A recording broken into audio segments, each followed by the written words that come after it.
I screamed Jesus Christ so loud. I was like, take me, like whatever's about to happen here, I don't want in. Like, get me out of here. And they were like, oh, did you see the mannequins? And I was like, what mannequins? And she said, don't get creeped out about the mannequins because there's mannequins in the room. Like, nobody said anything to me about mannequins. I need to go outside and get some fresh air. You guys enjoy the mannequins. Like, I was like, this is ridiculous.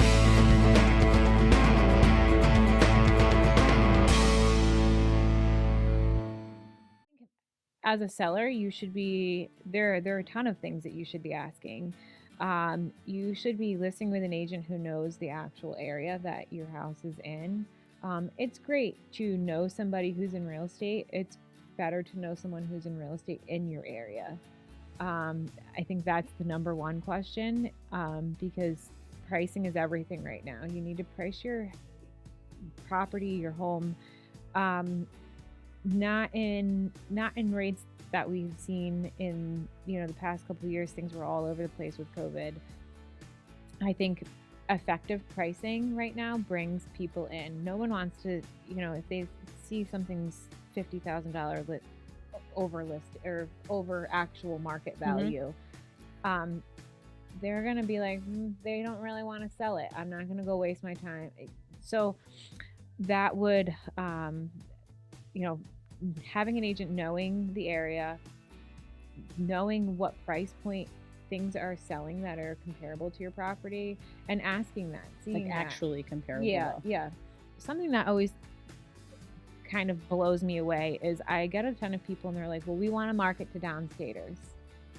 And I think that's a funny concept, because 9 times out of 10, those people who are buying from downstate are using an upstate realtor, right? So we know the market up here. So I feel like there's this illusion that people from the city are going to come up and overpay for things. We're not going to let that happen. If they're using an agent from up here, we're not going to be like, yeah, overpay $40,000 for that. That's not how it works. That's a great point. We also represent them as well. So I think having a realistic expectation of like, we absolutely will market to people. We're going to market to everybody. Yeah.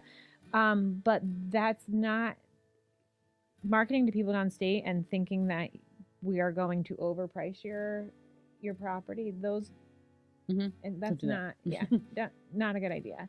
And then something that is kind of newer to me that I never really had suggested in the past, having an inspector come walk through your house and tell you all the things that are wrong, because there's always something wrong with. I have yet been to an inspection or through a house where everyone's like, this place is perfect. There are no perfect places. Actually, I've only been in one house like that. Really? Yeah. I've never. I know. Where was it? Let's go walk through it. I know. It's in East Elmhurst. It was like the perfect house. It literally was perfect. And the inspector walked in and he was like, this house is perfect. Yeah. And it really was. That doesn't happen. It doesn't happen. I'm just telling you that the homeowners spent hundreds of thousands of dollars getting it that way. So if you haven't spent a few $100,000, but also don't over renovate. Right. That was the fear with that house, was they put so much money into it and they thought because they put it in, it added to the top of the value. It does not. No. So you're still limited to the comps that you have. You can look at renovated comps, but if you spent $300,000 and really market has you at 150, for that type of renovation, that's what you're getting. You're getting 150. Right. So I guess those would be my 3 things that I would tell a seller is, make sure the agent you're working with is knowledgeable of the area that you're located in. Make sure you're pricing it effectively and not, I think my house is worth $1 million too, but it's only worth $1 million to me. But it's not. Exactly. And then knowing the issues of the house, because they're going to come up. Yeah. And that's there's issues, and that's fine, but I think addressing those issues prior to listing it is huge, because if not, you're going to get negotiations off because these things need to be fixed. So addressing it and then pricing it according to the actual conditions, I think is huge.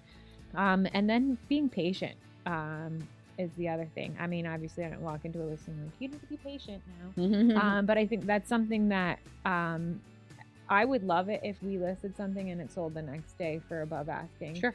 Realistically, you need to wait a little while. Yeah. And let people come see it.